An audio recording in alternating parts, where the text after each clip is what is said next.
Ibu, saudara-saudari, hadirin dan hadirat jamaah Masjid Ubay bin Ka'ab radhiyallahu ta'ala an, para musyahidin, para musyahidat, para pemirsa dimanapun antum berada, rahimani wa rahimakumullah ajma'in. Assalamualaikum warahmatullahi wabarakatuh. Alhamdulillah, alhamdulillahi rabbil alamin, wa bihi nasta'inu wahdahu ala umurid dunya waddin. Ashhadu an la ilaha illallah, ilahul awwalin wal akhirin, rabbus samawati wal ardin. Wa ashhadu anna muhammadan abduhu wa rasuluh, asyraful anbiya'i wal mursalin, al-mab'utsu rahmatan lil alamin. Salawatu rabbi wa salamuhu wa barakatuhu alaihi wa ala alihi at-tayyibin at-tahirin wa ala sahabatihi al-ghurril mayamin wa ala man tabi'ahum bi ihsanin ila yaumiddin. Amma ba'd. Allahumma la ilma lana illa ma 'allamtana fa'allimna ma yanfa'una wanfa'na bima 'allamtana wa zidna ilma. Allahumma inna nas'aluka ilman nafi'a wa rizqan tayyiba wa amalan mutaqabbala. Allahumma ihdina wa saddidna wa yassiril huda lana wa aslih lana sya'nana kullah wa la takilna ila anfusina tarfata ain. Ma'asyiral ikhwah wal ahibbah, bapak-bapak, ibu-ibu, kaum muslimin, kaum muslimat yang dirahmati oleh Allah. Pada pertemuan di senja Senin malam Selasa pada pekan yang lalu, alhamdulillah kita telah membahas tentang dua poin, bahwa dosa dan maksiat adalah bentuk penelantaran atau pengabaian dari Allah Azza wa Jalla kepada hambanya. Ketika seorang hamba terjerumus melakukan maksiat dan dosa, maka sesungguhnya ketika itu Allah Jalla wa Ala telah menelantarkannya. Allah Jalla wa Ala telah membiarkannya, sehingga syaitan dan bala tentaranya mudah di dalam menaklukkan dan mengalahkannya, sehingga dia pun terkalahkan oleh hawa nafsu dan syahwatnya. Maka ma'asyiral muslimin, seorang yang berbuat dosa atau berbuat maksiat, sesungguhnya dia bukanlah sosok seorang yang hebat, akan tetapi dia adalah seorang hamba yang telah ditipu oleh syaitan, dan dia juga telah tersesat dikarenakan Allah Azza wa Jalla telah menjauhi dan meninggalkannya.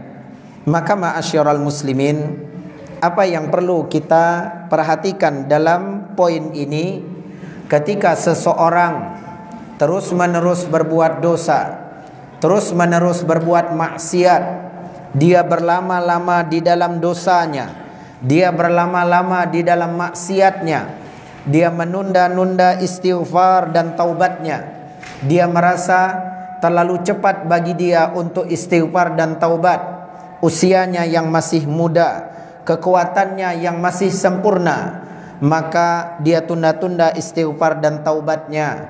Perhatikan olehmu kaum muslimin, berapa lama dia ditelantarkan oleh Allah dan berapa lama dia telah diabaikan oleh Allah Azza wa Jalla. Maka dari itu Allah menyeru dan memanggil orang-orang yang beriman. Jangan pernah merasa tenang bila Allah Azza wa Jalla telah menjauhi dan meninggalkan kita. Jangan pernah merasa aman bila Allah Azza wa Jalla telah mengabaikan atau menelantarkan kita. Allah mengatakan di dalam Al-Quran, wa tubu ilallahi jami'an ayyuhal mu'minun la'allakum tuflihun. Bertaubatlah kalian semua wahai orang-orang yang beriman kepada Allah, niscaya kalian akan mendapatkan keberuntungan. Allah himbau untuk segera, agar setelah istighfar dan taubat mereka, Allah akan kembali menjaga mereka, Allah akan kembali melindungi mereka. Maka ma'asyiral muslimin, ini poin pertama yang telah kita bahas pada pekan yang lalu. Kemudian kita juga telah membahas apa gerangan sebab atau faktor utama yang membuat seorang hamba terjatuh ke dalam kubangan maksiat dan dosa. Al-Imam Ibnul Qayyim Al-Jauziyah rahimahullah mengatakan, summa fakkartu, dan aku terus memikirkan, merenungi, kira-kira apa faktor utama seseorang itu terjatuh berbuat maksiat atau berbuat dosa. Seseorang itu melawan, menentang Allah Azza wa Jalla.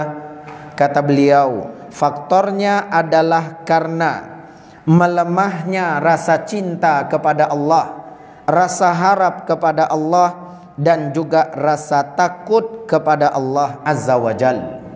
Rasa cinta, ma'asyiral muslimin, mengharuskan seorang hamba mencintai apa yang Allah cintai dan membenci apa yang Allah Azza wa Jalla benci. Itu adalah tuntutan dari rasa cinta kepada Allah. Maka ketika seorang berbuat dosa, berbuat maksiat, menandakan rasa cintanya kepada Allah telah melemah. Dia tidak menyesuaikan pernyataannya, aku mencintai Allah, dengan apa yang nampak di dalam perbuatannya. Kemudian rasa harap kepada Allah. Sesungguhnya rasa harap, ma'asyiral muslimin, akan melahirkan cita-cita dan harapan, bukan angan-angan. Maka ketika seseorang memiliki rasa harap kepada Allah, ada cita-cita di dalam dirinya, ada harapan di dalam dirinya untuk dapat dicintai oleh Allah, dirahmati oleh Allah, disayangi oleh Allah. Maka dari itu dia akan berupaya, apa yang membuat Allah akan mencintainya, apa yang membuat Allah akan meridhoinya, apa yang membuat Allah akan menjaga dan melindunginya. Di dalam hadis qudsi, Nabi alaihi salatu wassalam mengatakan, Allah tabaraka wa ta'ala telah mengatakan, barang siapa yang memusuhi waliku, maka akulah yang akan memeranginya. Tidaklah seorang hamba mendekatkan dirinya kepadaku dengan amalan yang fardu, melainkan aku akan mencintainya. Lalu terus menerus dia ingin dekat kepadaku, dia iringi amalan fardunya dengan amalan sunnah, maka aku akan semakin mencintainya. Ini ma'asyiral muslimin menjadi cita-cita dan harapan seorang hamba kalau memang dia memiliki ar-raja, rasa harap kepada Allah. Solat fardu saya tegakkan, solat sunnah akan saya ikut sertakan. Kenapa? Saya ingin Allah mencintai saya berharap Allah membimbing dan menuntun saya. Allah Azza wa Jalla katakan, hamba yang seperti ini, fardu dia tegakkan, yang sunnah dia ikut sertakan, aku akan menjaga pendengarannya, aku akan jaga penglihatannya, aku akan jaga ayunan tangannya, aku akan jaga langkahan kakinya. Kalau dia minta kepadaku, akan aku kabulkan. Kalau dia minta perlindungan kepadaku, maka akan aku jaga dan akan aku pelihara dia. Ini menunjukkan kaum muslimin, rasa harap mengantarkan seorang hamba punya cita-cita dan angan-angan.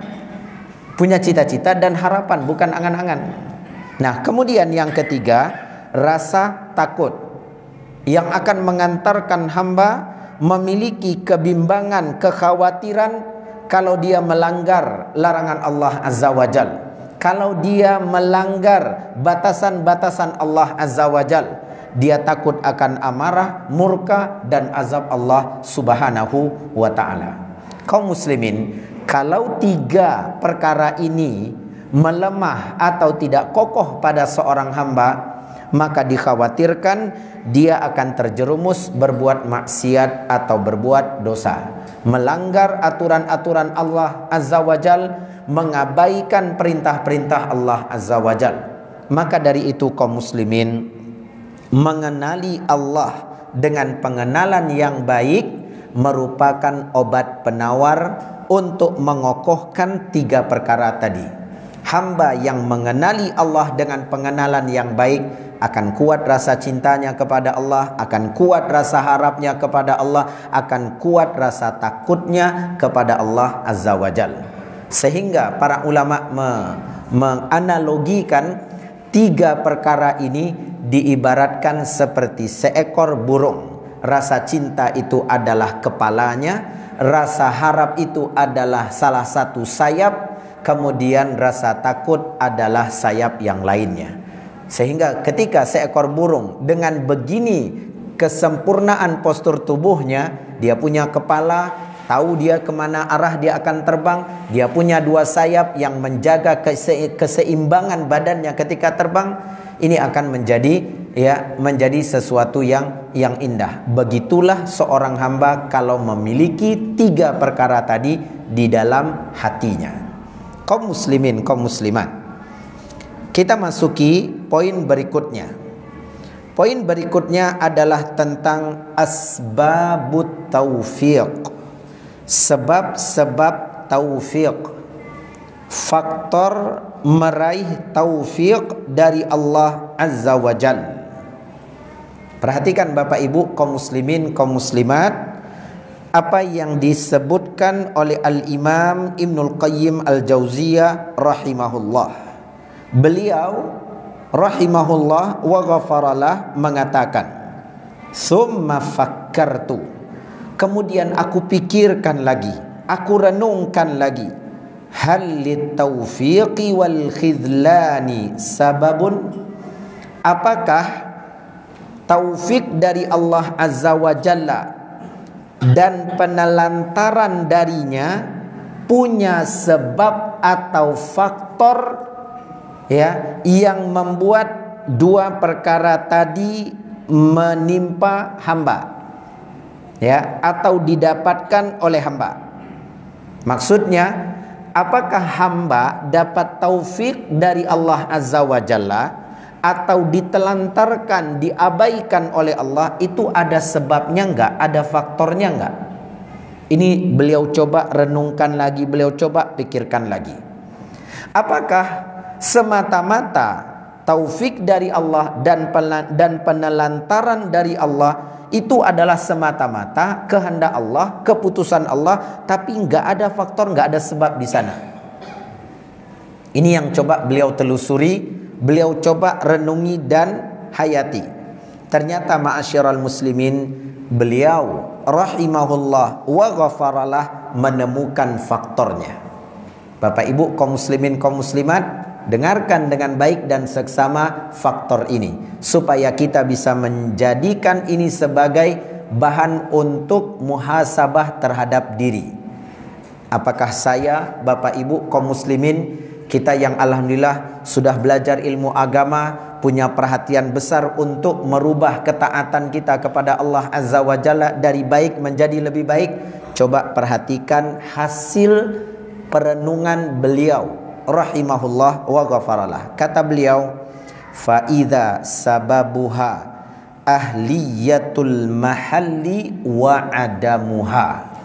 Ternyata faktornya, sebabnya, apakah seorang hamba itu dapat taufik dari Allah, lalu dia mampu melakukan berbagai amal ibadah, atau dia ditelantarkan oleh Allah, lalu dia terjerumus ke dalam kubangan maksiat dan dosa. Itu apa faktornya? Kata beliau, ternyata faktornya adalah kembali kepada layak atau tidak layaknya makhluk untuk mendapatkan taufik dari Allah.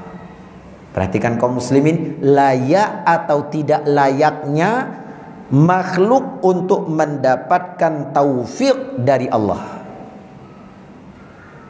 Allah tabaraka wa ta'ala tahu siapa yang layak, siapa yang tidak. innaka la tahdi man ahbabta walakinallaha yahdi man yasha. Wahai Rasul kami, kau tak dapat memberi petunjuk kepada siapapun yang kau cintai. Dalam hal ini siapa? Pamannya Abu Talib. Tapi Allah lah yang memberi petunjuk kepada siapa yang ia kehendaki. Lalu apa kata Allah? Wa huwa a'lamu bil muhtadin. Allah itu tahu siapa yang berhak untuk dapat petunjuk. Ya. Mau seseorang itu mendengarkan ma'asyiral muslimin, ya, mendengarkan katakan 100 hadis Nabi SAW atau lebih daripada itu, kalau Allah tidak berkehendak, ya, itu pertama. Kemudian Allah lihat dia memang tidak layak, maka 100 hadis tadi nggak ada manfaat kalaupun itu dibacakan kepadanya. Mau diperdengarkan kepada dia fatwa dari berapa? 100, 1000 para ulama, ya, kibar ulama yang masih hidup, ya. Kalau Allah tabaraka wa ta'ala tidak berkehendak taufik itu sampai kepadanya, karena Allah tahu nggak ada juga manfaat buat dia, maka kaum muslimin dia tidak akan mendapatkan taufik dari Allah azza wa jalla. Jadi ini sangat menentukan kehendak Allah, ia layak atau tidak layaknya. Dan itu bukan kita kaum muslimin yang menentukannya, bukan kita yang bisa memastikannya. Oh, saya layak kayaknya Ustaz, ya, dari tahun 2000 saya mengaji, sekarang udah 2022 Ustaz, ya. Dia menilai kelayakan karena dia sudah lama, ya. Berarti itu udah berapa kitab banyak. Pak Ustaz jangan tanya, kajian rutin, tabligh akbar, daurah itu udah lapasai satu perkara agama kok Pak Ustaz. Itu sadolah di luar kepala Pak Ustaz, ya, saking di luar kepalanya dia nggak ingat kaum muslimin, dia nggak paham dia. Nah, ini kaum muslimin bukan masalah jam terbang, bukan masalah berapa banyak buku, bukan permasalahan dengan siapa mengaji. Bapak Ibu kaum muslimin kaum muslimat tentu tahu, ya, pemimpin orang-orang munafik Ubay bin Salul di zaman Nabi alaihi salatu wasallam tuh kurang apa dia? Dia hidup di sebaik-baik zaman. Ada di situ Muhammad sallallahu alaihi wasallam, nabi kita tercinta. Ada di situ generasi terbaik dari umat ini. Ada Abu Bakar, ada Umar, ada Utsman, ada Ali, ada para sahabat yang lain radhiyallahu taala anhum ajmain. Hidup di sebaik-baik zaman. Tinggalnya di mana? Di sebaik-baik kota, Madinah An-Nabawiyah, kota Nabi. Salatnya di mana? Di sebaik-baik tempat, Masjid Rumah Allah, dan itu adalah Masjid Nabi. Siapa yang jadi imam? Rasul kita tercinta alaihi salatu wassalam. Di sof itu siapa yang ada? Para sahabat. Dia tuh ada di situ. Rasul sallallahu alaihi wasallam kalau khutbah Jumat, Ubay bin Salul itu ada di bawah. Dia dengar. Begitu Rasul sallallahu alaihi wasallam selesai khutbah, dia katakan, yang berbicara tadi adalah utusan Allah, dengarkan oleh kalian, taati oleh kalian. Begitu di depan Rasul sallallahu alaihi wasallam. Tapi begitu di belakang menikam, membenci, menentang, menyusun makar rencana jahat. Untuk apa? Mengacaukan dakwah Rasul sallallahu alaihi wasallam, memecah belah kaum Ansor dan Muhajirin. Ini dia. Ngaji kaum muslimin siapa pengisinya? Siapa pematerinya? Rasul sallallahu alaihi wasallam. Itu udah luar biasa. Hidup di zaman fatratul wahyi, wahyu masih turun. Itu pada ketakutan orang-orang munafik. Begitu dengar ada suara keras, langsung mereka ketakutan. Ini apa? Wahyu turun atau ada pekikan teriakan tentang kita?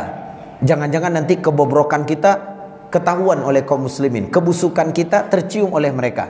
Takut. Tapi Allah tabaraka wa ta'ala tahu, ini nggak layak, fulan nggak layak. Ubay bin Salul, dia adalah kepalanya orang-orang munafik di zamannya. Anaknya beriman dengan Rasul sallallahu alaihi wasallam. Makanya Allah azza wa jalla katakan fi qulubihim marad. Di hati mereka ada penyakit, fazadahumullah marad. Memang enggak layak untuk sembuh, makanya Allah tambahkan penyakit lagi. Makanya kata Imam Ibnul Qayyim Al-Jauziyah rahimahullah, faktornya yang pertama, layak atau tidak layak seorang hamba untuk mendapatkan taufik dari Allah azza wa jalla. Itu faktor yang pertama.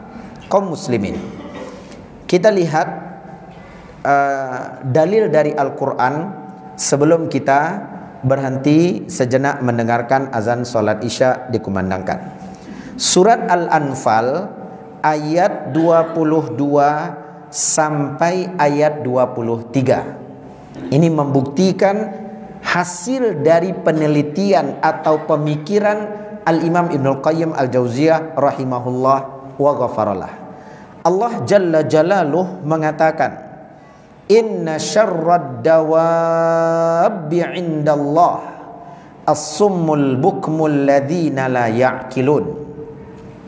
Makhluk yang bergerak, yang bernyawa, yang paling buruk dalam pandangan Allah, di sisi Allah, siapa? Mereka orang yang tuli.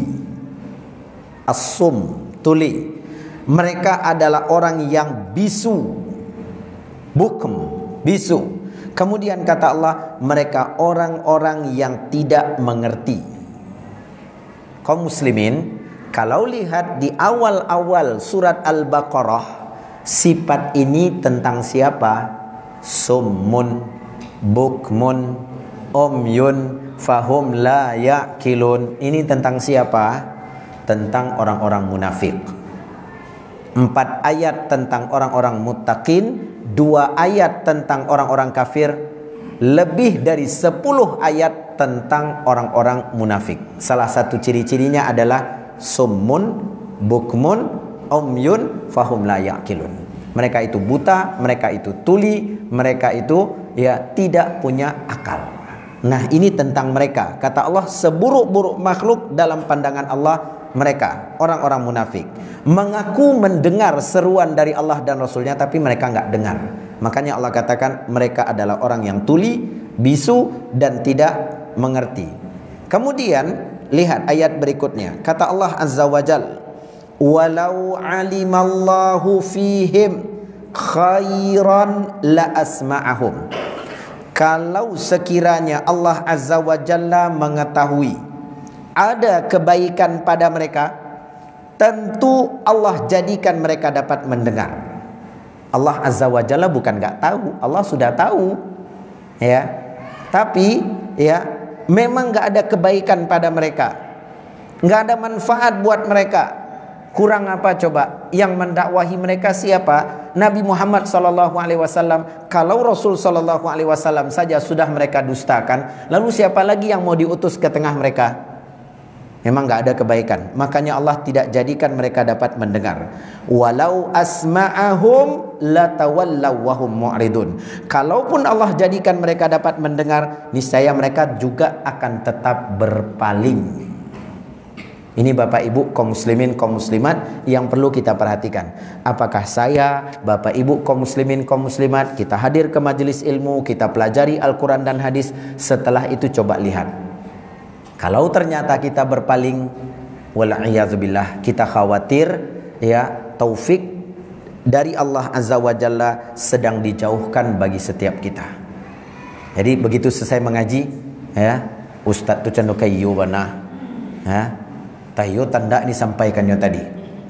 Ketika mengaji dia nggak nganggu, hebat tu betul tu, serius tu, begitu keluar, ranteh dengan malih awak mengaji kau salah sih sadonya, awak sen disabuinya di meja muka tu kaum muslimin tersebut kemudian ndak betul tu, coba susah kita kalau beragama ni, coba biasa-biasa saja. Kenapa harus terlalu memaksakan diri? Kenapa harus mengekang kebebasan yang ada? Kaum muslimin, kalau begitu kita belajar, setelah belajar begitu, yang kita khawatirkan jangan-jangan taufik dari Allah semakin dijauhkan dari kita. Semakin kita hadiri majelis ilmu, taufiknya makin jauh. Karena yang menentukan taufik dari Allah Azza wa Jalla itu betul-betul menghampiri kita, bukan sekali lagi masalah tadi jam terbang, jam lama mengaji, banyak kitab yang dibaca, duduk dengan ustadz-ustadz, duduk dengan ustadz dan para penuntut ilmu yang ada. Enggak, memang taufik dari Allah Subhanahu wa ta'ala. Kaum muslimin,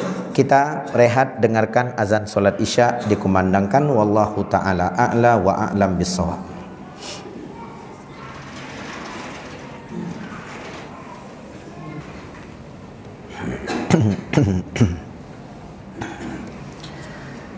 Ma'asyiral muslimin wal muslimat, bapak-bapak, ibu-ibu, saudara-saudari, hadirin dan hadirat, jamaah yang semoga senantiasa dirahmati dan diberkahi oleh Allah Azza wa Jal. Telah kita dengarkan bersama perkataan dari Al-Imam Ibnul Qayyim Al-Jauziyah rahimahullah wa ghafaralah tentang sebab-sebab taufiq. Apakah yang menyebabkan seorang hamba mendapatkan taufik dari Allah Azza wa Jal, dan apa pula penyebabnya seorang hamba ditelantarkan oleh Allah Ta'ala sehingga dia terjatuh di dalam kubangan maksiat dan dosa. Faktor yang pertama, ma'asyiral muslimin, adalah tentang kelayakan seorang hamba, layak atau tidak layaknya dia untuk mendapatkan taufik dari Allah Azza wa Jal. Allah Tabaraka wa Ta'ala yang telah menciptakan setiap makhluk mengetahui siapa di antara mereka yang berhak untuk mendapatkan petunjuk dan siapa pula yang akan disesatkan olehnya. Maka ma'asyiral muslimin, telah kita dengarkan juga dalil dari surat Al-Anfal ayat 22 sampai ayat 23 tentang orang-orang munafik, seburuk-buruk makhluk yang Allah Tabaraka wa Ta'ala telah telantarkan mereka. Allah Azza wa Jalla telah abaikan mereka sehingga mereka menjadi makhluk yang tuli, yang bisu, dan tidak dapat berpikir atau tidak dapat mengerti. Dan kalau Allah Tabaraka wa Ta'ala berkehendak, Allah mampu untuk menjadikan mereka mendengar. Namun dalam ilmu Allah Azza wa Jal, kalaupun mereka dapat mendengar kebenaran yang disampaikan kepada mereka, mereka juga pasti akan memalingkan diri. Nah, inilah ma'asyiral muslimin yang menyebabkan seorang hamba tidak mendapatkan taufik dari Allah Azza wa Jal karena ketidakpantasan dia dan ketidaklayakan dia untuk mendapatkan taufik tersebut. Ya, maka dari itu penegasan dari apa yang telah kita dengarkan kaum muslimin, setiap kita hendaknya menggantungkan harapan kepada Allah Azza wa Jal. Taufik itu adalah anugerah dari Allah, dimintanya kepada Allah melalui doa dan munajat kita, melalui usaha dan upaya untuk selalu menaatinya. Bukan kita ma'asyiral muslimin yang memantaskan diri, yang memastikan diri kita akan mendapatkan taufik itu, tapi Allah Azza wa Jalla yang menyeleksi hambanya. Oleh karena itu, berupaya kita untuk meminta anugerah itu dari Allah Azza wa Jalla dan berusaha melakukan sebab-sebab yang membuat Allah menganugerahkan nikmat itu kepada kita. Di antaranya menaati Allah, bersungguh-sungguh di dalam melakukan ketaatan kepadanya, ikhlas, luruskan niat kita melakukan itu lillahi ta'ala. Lalu kemudian ma'asyiral muslimin, tidak lupa selalu kita berdoa dan bermunajat kepadanya. Faktor yang kedua, apa yang menyebabkan seorang hamba mendapatkan taufik dari Allah Azza wa Jal, atau dia malah menjadi orang yang dijauhkan oleh Allah Azza wa Jalla dari taufiknya. Faktor yang kedua, kata Al-Imam Ibnul Qayyim Al-Jauziyah rahimahullah, adalah karena berbeda kesiapan dan kemampuan setiap hamba. Perbedaan pada kesiapan dan kemampuan yang ada pada setiap hamba. Maksudnya bagaimana? Allah Azza wa Jalla menciptakan manusia dengan kesiapan dan kemampuan yang berbeda-beda. Ada yang cepat menangkap taufik dari Allah Azza wa Jalla, ada yang menunggu dulu tiba waktu dan masanya. Nantilah dulu. Makanya ketika seseorang mungkin diajak oleh kawannya, "Iyalah kita mengaji." Anda ngaji apa? Ngaji Al-Qur'an, belajar Al-Qur'an. Udah belajar dulu. Ya. Waktu SD dulu juga udah belajar, udah pandai saya mengaji. Ya, mengaji itu iya, mengaji tentang syariat agama juga enggak. Kalau itu tarwilah. Ya. Ada yang seperti itu. Ada yang ikut juga tapi dia menepi. Kenapa? Enggak bergabung. Ayo masuk ke dalam. Enggak. Awak di tepi-tepi aja lah dulu. Ya. Jadi kalau kena tembak mana enggak parah mana kena tembak ada. Biar orang di dalam masjid yang apa? Yang kena tembak. Nah, ini kaum muslimin ada yang cepat mau, ada yang ya dia lihat-lihat dulu, ya, dia pikir-pikirkan dulu, dia renung dulu, dia baca-baca dulu, ya. Kemudian kaum muslimin ada yang enggak, saya belum saat ini belum mau nerima. Ya, ada yang memilih dulu, ya ini oke nih, oke saya terima, yang ini enggak. Ada. Nah, kesiapan setiap manusia dan kemampuan mereka itu berbeda-beda. Kata beliau rahimahullah, benda-benda mati sebagai contoh itu tidak dapat menerima apa yang dapat diterima oleh makhluk hidup. Padahal sama-sama makhluk. Ya kan? Itu tidak sama kemampuannya. Lalu kemudian kata beliau, bahkan pada makhluk hidup sendiri seperti manusia dan hewan, itu keduanya memiliki kesiapan dan daya terima yang berbeda-beda. Padahal sama-sama makhluk. Itu kaum muslimin. Nah, orang yang mendapatkan taufik dari Allah, itu sudah jelas Allah melihat dia benar-benar siap. Dia benar-benar memiliki daya terima yang luar biasa. Sehingga Allah Azza wa Jalla akan mengurusi dia, Allah Azza wa Jalla akan membimbing dan menuntun dia. Berbeda dengan orang yang ditelantarkan oleh Allah, diabaikan oleh Allah. Allah lihat memang dia nggak siap, dia nggak mampu, dia tidak punya daya terima yang kuat. Makanya dia menjauh dari kebenaran, dia mendustakan kebenaran, dia menentang dan menolak, dia buat ada gap, ada batasan penghambat antara dia dengan kebenaran. Kaum muslimin, kaum muslimat, ini semuanya ada di dalam pengawasan Allah Subhanahu wa ta'ala. Makanya kita tahu kaum muslimin, bagaimana Rasul sallallahu alaihi wasallam berdoa kepada Allah, "Ya Allah, kuatkanlah barisan kaum muslimin." Ya. Dengan apa? Dengan keislaman salah seorang dari dua Umar yang ada. Yang satu Amr bin Hisham, Abu Jahal. Yang satu lagi Umar ibn al-Khattab Al-Faruq radhiyallahu ta'ala. Sama-sama Umar. Tetapi Allah tabaraka wa ta'ala tahu mana yang layak, mana yang pantas, mana yang punya kemampuan, yang punya kesiapan. Amr bin Hisham dia nggak mampu untuk menurunkan egonya. Dia tetap angkuh dan sombong di hadapan Nabi alaihi salatu wassalam.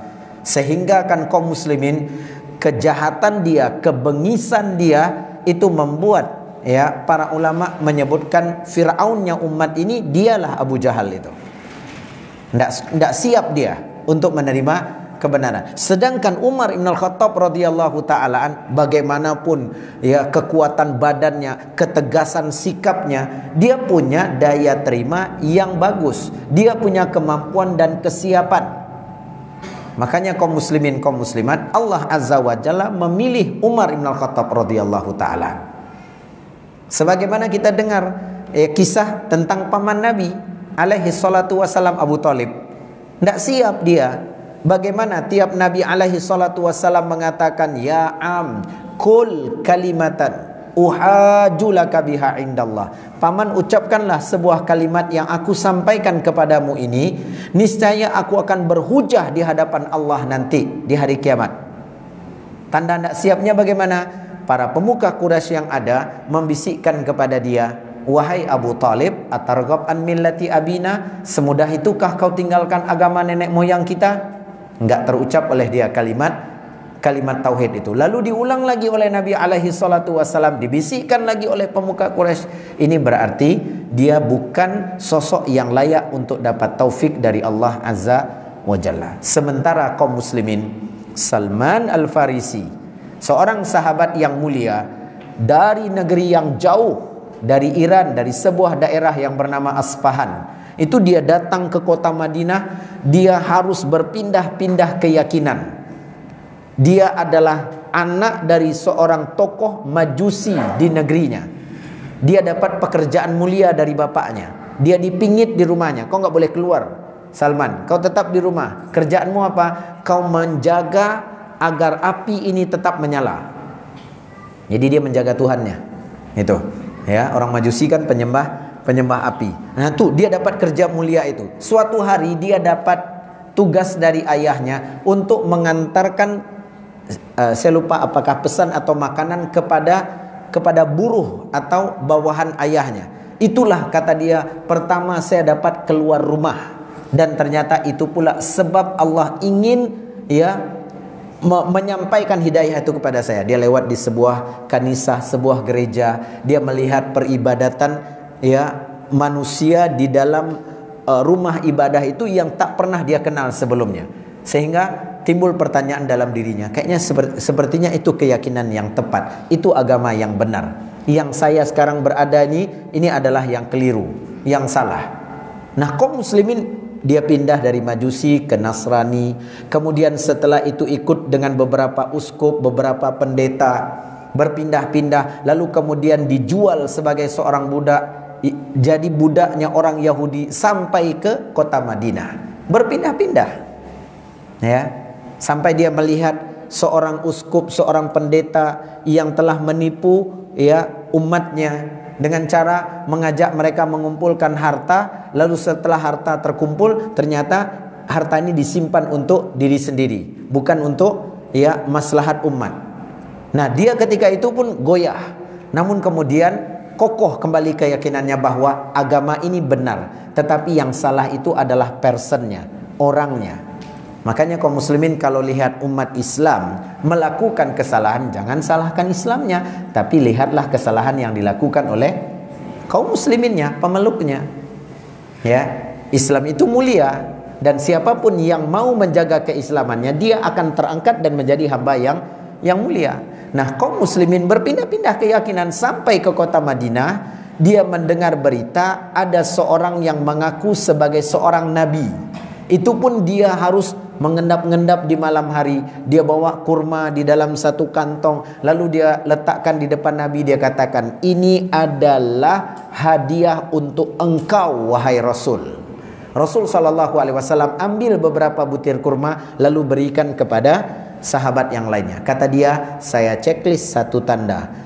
Karena di dalam Injil disebutkan salah satu ciri daripada utusan Allah yang dia cari itu adalah dia terima hadiah. Malam besoknya datang lagi bawa kurma, ini sedekah dari saya. Rasul SAW ambil kantongnya lalu berikan kepada sahabat yang lain. Dia checklist lagi. Tanda kedua, dia terima hadiah tapi tidak mau terima sedekah. Gitu tuh Allah membimbing dan menuntun dia. Allah kalau ingin memberi taufik dan hidayah kepada seorang hamba, hayya'alahu asbabah. Allah akan buka sebab-sebab, faktor-faktor yang membuat dia tangguh, membuat dia kokoh, membuat dia siap untuk menerima taufik dari Allah Azza wa Jalla. Jadi kaum muslimin, di sini, ya, Al-Imam Ibnul Qayyim Al-Jauziyah rahimahullah menegaskan bahwa faktor pertama karena kelayakan dan kepantasan, faktor yang kedua karena kemampuan dan kesiapan. Coba tanya diri kita masing-masing, Bapak Ibu.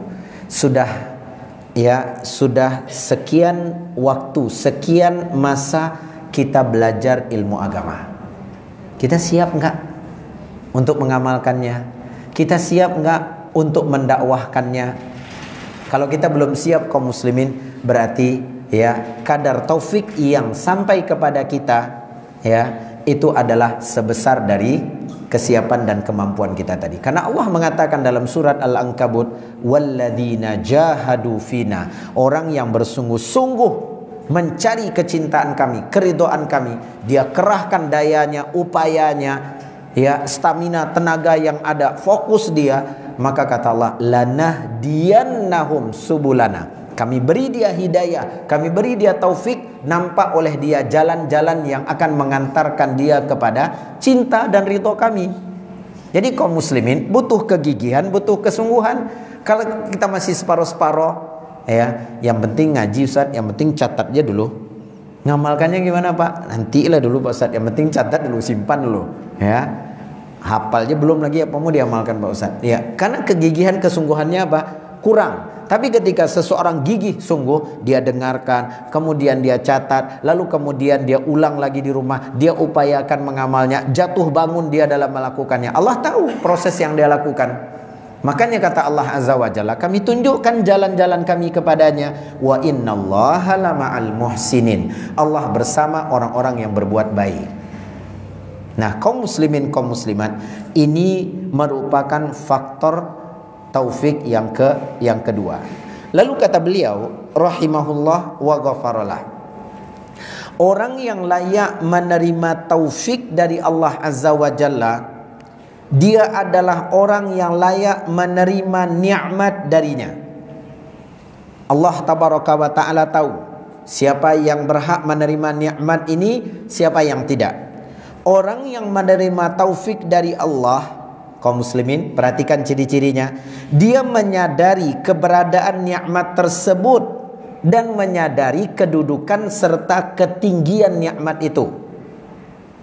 Sehingga ketika dia, alhamdulillah, Allah tuntun saya, Allah bimbing saya, ya, Allah antarkan saya ke rumahnya.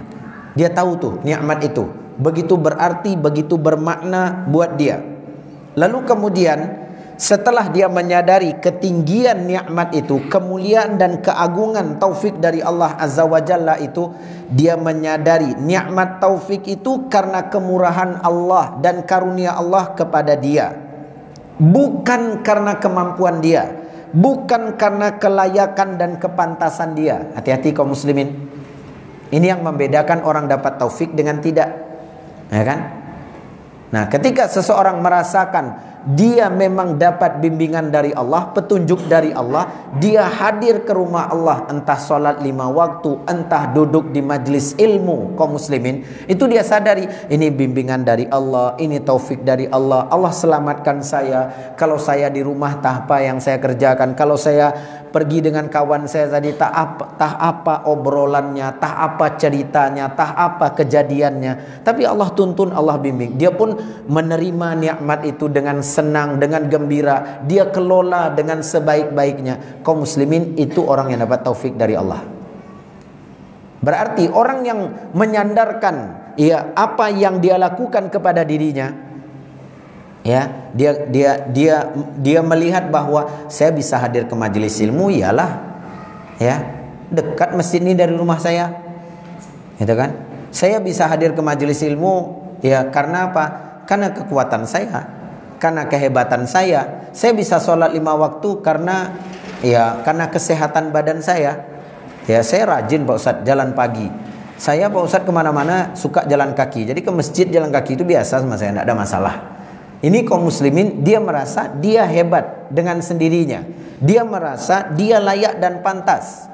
Ya, oh masya Allah. Apa lagi jauh Pak sholat 5 waktu ke masjid Pak? Ambo Pak Ustadz. Masjid itu barana jauh. Jauh dari pasar pusat, kamu tampuh aja Pak Ustadz. Nah, itu kaum muslimin. Saking apa? Sombongnya dia. Saking apa? Angkuhnya dia. Dia merasa itu karena dia. Itu kan? Masya Allah Pak, baca Al-Quran nak doba pakai kacamata do Pak. Amu janiah matomo. Jaleh mo dek mo Pak Ustaz. Ma yang pitih, ma yang keratih itu nampak Pak Ustaz. Ya, itu kaum muslimin. Mana yang Al-Quran, mana yang enggak tuh nampak aja Pak Ustaz. Nah, kaum muslimin ini dia menyandarkan kepada diri. Jadi dia merasa hebat sendiri. Nah, orang yang seperti ini, kalaupun dia dapat sholat 5 waktu, dia dapat baca Al-Quran, dia tidak dapat taufik yang sebenarnya dari Allah Azza wa Jalla. Maka betullah kata para ulama, orang yang demikian kaum muslimin, merasa dia dekat dengan Allah, merasa dia mampu terus beribadah kepada Allah, padahal sesungguhnya dia makin jauh dari Allah. Kenapa? Dia sombong dengan sholatnya. Tak akan mungkin orang Cando Ambo Pak Ustadz yang bolak-balik ke masjid 5 waktu sehari, ya, majlis ilmu Ambo duduk hadiri, tak akan mungkin Ambo ketergelincir Pak Ustadz. Tak akan mungkin. Ya, ini sombong kaum muslimin. Ya, ini merasa apa? Hebat, merasa bahwa kalau Ambo lah pakai jubah, Ambo lah kopiah haji, mula pakai serban, tak ada cerita oleh Pak Ustadz. Ya, kok kalah orangku, kalah saudara, sekomplek kalah, kok sekampung kalah. Kaum muslimin ini orang yang mengandalkan diri sendiri. Dia merasa dia makin dekat dengan Allah, padahal Allah membiarkan dia, Allah menelantarkan dia. Makanya jadi jawaban bagi kita ketika seseorang bertanya, Ustadz, kenapa si fulan menjaga solatnya tapi dia tidak bisa menjaga lisannya? Begitu selesai solat keluar masjid, mencari siku, melaknat situ, mencaci situ. Itu kenapa kaum muslimin? Dia merasa bahwa dia solat lima waktu, tapi solatnya tidak membuat dia mencegah dari perbuatan keji dan mungkar, ya, karena memang Allah tak berikan taufik itu kepada dia. Solatnya hanya gerakan badan, solatnya hanya menghadirkan raga di rumah Allah, berdiri di tengah-tengah saf kaum muslimin, hanya itu aja. Ya, jadi ibadah yang dia lakukan hanya sekedar meletakkan beban atau aktivitas harian, bukan lagi tentang peribadatan. Itu yang membedakan antara orang yang dapat taufik dengan yang tidak. Makanya orang yang mendapatkan taufik dari Allah Azza wa Jalla itu dia tidak menyandarkan nikmat itu kepada dirinya. Ya. Berapa hafalan Pak kini Pak? Alhamdulillah, ya. Lah hafal lambo juz 30, 29, 28. Hebat apa ya? Baru tahu antum jambo. Nah, itu kaum muslimin. Dia tidak sandarkan itu kepada dirinya, tapi dia katakan ini nikmat dari Allah, ini anugerah dari Allah. Ini belum ada apa-apanya. Saya pun mendapatkan ini bukan karena kelayakan saya, bukan karena kepantasan saya. Kalau Allah Azza wa Jalla mau mengambil nikmat ini atau melencengkan saya, mudah saja. Kaum muslimin, bagi Allah Azza wa Jalla, maka dia tidak sombong, dia tidak angkuh, lalu kemudian dia tidak menyandarkan nikmat itu kepada dirinya. Allah Azza wa Jalla berfirman di dalam surat Al-An'am ayat 35, berkata orang-orang kaya menghina orang-orang miskin. Wa kadzalika fatanna ba'dahum bi ba'd. Demikianlah kata Allah, kami menguji sebagian mereka, orang-orang kaya dengan sebagian lain orang-orang miskin. Allah uji orang-orang kaya dengan apa? Merasa hebat, merasa bangga dan merendahkan orang miskin. Apa kata orang-orang kaya ini? Ahaula layakuluna ahaula imannallahu alaihim min bainina. Kata orang-orang kaya ini, apakah orang-orang miskin ini yang berhak mendapatkan anugerah dari Allah, yang berhak dapat petunjuk dari Allah? Kok mereka pula yang masuk Islam? Kok mereka pula yang beriman, orang-orang miskin ini? Harusnya kita lah. Kita kan kaya, punya banyak harta. Jadi orang-orang kaya ini menyombongkan diri dan merendahkan orang-orang miskin. Apa kata Allah? Alaisallahu bi'a'lama bisyakirin. Bukankah Allah yang paling tahu siapa yang pandai mensyukuri nikmatnya? Orang miskin dengan kekurangan harta, dengan kecukupan yang Allah berikan kepada mereka, mereka bersyukur. Allah bimbing mereka, Allah tuntun mereka. Walaupun miskin tetap bersyukur dan tetap bersabar. Yang kaya harta berlimpah ruah, karena menyandarkan nikmat itu, kekayaan itu kepada dirinya, Allah biarkan, Allah telantarkan. Akhirnya sombong. Jadi mereka merasa bahwa harusnya kita yang kaya nih yang duluan beriman dari orang miskin. Masa orang miskin pula yang beriman? Nggak pantas, nggak layak. Karena mereka menjadikan tolak ukur itu dengan kedudukan mereka atau kekayaan mereka. Namun Allah Azza wa Jalla tidak melihat pada kekayaan, tidak melihat pada kesempurnaan badan, tapi Allah lihat itu kebeningan hati seseorang hamba dan kebaikan amalnya. Itu yang Allah lihat. Nah, oleh karena itu kaum muslimin, kaum muslimat, berhati-hati bahwa taufik dari Allah Azza wa Jalla itu adalah sebaik-baik anugerah dan karunia darinya. Allah akan berikan kepada siapapun yang ia kehendaki. Kita tutup kaum muslimin, kaum muslimat, pelajaran kita pada pertemuan ini dengan sebuah hadis yang menjelaskan tentang pembagian manusia dalam menerima ilmu dan taufik dari Allah Azza wa Jalla. Masing-masing kita coba ya mengintrospeksi dirinya, saya masuk ke bagian yang mana. Kata Rasul yang mulia alaihi salatu wassalam, hadis ini ma'asyiral muslimin diriwayatkan dari jalan sahabat Abu Musa al-Ash'ari oleh al-Imam al-Bukhari dan Muslim. Kata Rasul sallallahu alaihi wasallam, mathalu ma ba'athani Allahu bihi minal huda wal ilm kamathalil ghaisil kathir asaba ardan. Perumpamaan petunjuk dan ilmu yang Allah mengutusku dengannya adalah bagaikan ghais, hujan yang bermanfaat, yang mengenai tanah. Lalu kemudian kata Nabi, fakana minha naqiyatun qabilatil ma fambatatil kala'a wal ushbal kathir. Ada tanah, ini yang pertama, tanah yang baik, dia bisa menyerap air lalu menumbuhkan tumbuh-tumbuhan dan rumput yang banyak.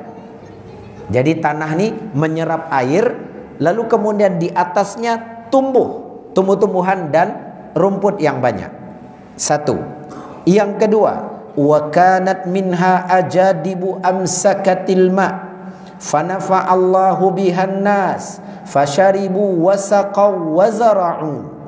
Yang kedua, tanahnya baik, dia bisa menyerap air sehingga menumbuhkan tumbuh-tumbuhan dan rumput yang banyak, sehingga manusia dapat mengambil manfaat darinya, mengambil sebagai air minuman, lalu kemudian sebagai pengairan untuk tanaman mereka dan juga untuk diberikan minuman kepada hewan mereka. Dua. Yang ketiga, wa asabat minha ta'ifatun ukhra innama hiya qi'an la tumsiku ma'an wa la tumbitu kala'an. Ada tanah yang ketiga. Tanah yang ketiga ini ma'asyiral muslimin tak dapat menyerap air. Dia enggak bisa menampung air, dia tidak menyerap air, ya. Sehingga ma'asyiral muslimin tanah ini tandus, gersang.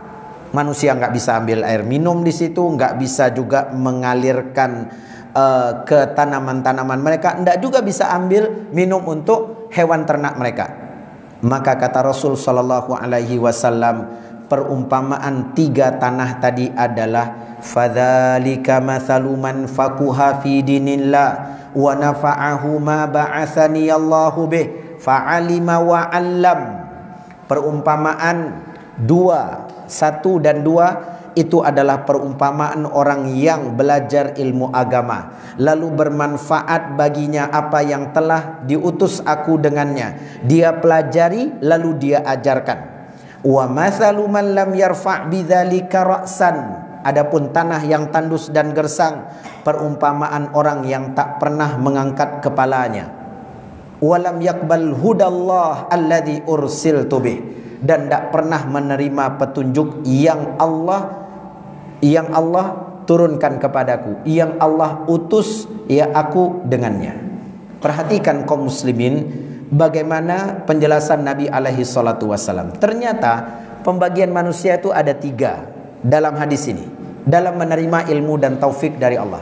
Yang pertama, dia menerima kaum muslimin ilmu yang Allah azza wa jalla ya utus Nabi alaihi salatu wassalam dengannya. Dia terima, bermanfaat buat dia. Lalu kemudian kaum muslimin bisa pula dia ajarkan kepada orang lain. Allahumma ja'alna minhum. Semoga Allah menjadikan kita bagian dari mereka. Ini yang pertama, belajar ilmu agama, bermanfaat bagi dia, ilmu itu dia paham, dia amalkan, lalu kemudian dia ajarkan kepada orang lain. Satu. Yang kedua, kaum muslimin, dia adalah orang yang juga sama menerima ilmu yang Allah azza wa jalla turunkan, ya, tapi dia ma'asyiral muslimin tingkat pemahamannya ya atau hafalannya tidak seperti yang pertama. Atau ma'asyiral muslimin dia paham, dia hafal, tapi ternyata ya dia tidak bisa mendatangkan manfaat baginya. Orang belajar dari dia, orang dapat manfaat dari hafalannya, dari pemahaman dia, tapi dia sendiri nggak dapat manfaat dari situ. Wal'iyadzubillah. Kita berlindung kepada Allah azza wa jalla dari yang kedua. Atau yang ketiga, ma'asyiral muslimin, orang yang sama sekali tidak menerima, nggak terima ilmu dari Allah, nggak terima dia wahyu dari Allah, dia tentang, dia tolak, ya, dia kemudian dustakan, dia jadikan sebagai bahan candaan, gurauan dan ya tertawaan.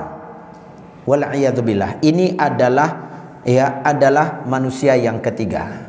Maka ma'asyiral muslimin, lihat dari hadis yang mulia ini ada ya, yang pertama ada faktor kelayakan, kepantasan ya dari seorang hamba. Dia layak atau tidak? Satu. Yang kedua kaum muslimin, faktor kesiapan dia, kemampuan dia untuk menerima taufik dari Allah Azza wa Jalla. Jadi cuman ada tiga ya. Ada yang bergurau, bercanda dengan kita, mengatakan mungkin aja Ustadz yang menentang, menolak itu ya, dia itu hasil dari tanah sengketa mungkin Ustadz. Kita astagfirullah, nggak tahu kita tuh ya. Orang menentang, menolak. Kalau dalam hadis ini dikatakan dia tanah yang tandus dan gersang. Mungkin itu tanah sengketa, makanya ya menolak perintah Allah, menertawakan sunnah Rasul Sallallahu Alaihi Wasallam, menghina, mencela orang-orang yang taat beragama. Nah, mungkin dia datang dari tanah sengketa. Wallahu alam, kita nggak tahu. Yang jelas dalam hadis yang disebutkan begini. Maka kaum muslimin, Allah Azza wa Jalla yang tahu kepada siapa taufik itu akan ia berikan, dan Allah Azza wa Jalla juga mengetahui siapa yang berhak untuk ditelantarkan dan dibiarkan. Oleh karena itu, jangan pernah menerima kaum muslimin keadaan kita yang terus menerus di dalam maksiat dan dosa. Kita khawatir makin jauh Allah meninggalkan kita, semakin dekat syaitan dan bala tentara dengan kita. Oleh karena itu, segeralah istighfar, segeralah taubat, kembali kepada Allah. Mudah-mudahan Allah sucikan jiwa kita, Allah bersihkan diri kita, Allah Azza wa Jalla berikan kesiapan dan kemampuan untuk menerima taufik darinya. Itu ma'asyiral muslimin, apa yang bisa kita jelaskan dari penjelasan beliau Al-Imam Ibnul Qayyim Al-Jauziyah rahimahullah. Mudah-mudahan berguna dan bermanfaat. InsyaAllah pertemuan berikutnya, penutup dari fasal atau pembahasan ini, kita akan bahas apa sebab-sebab penelantaran atau pembiaran Allah Azza wa Jalla terhadap hamba.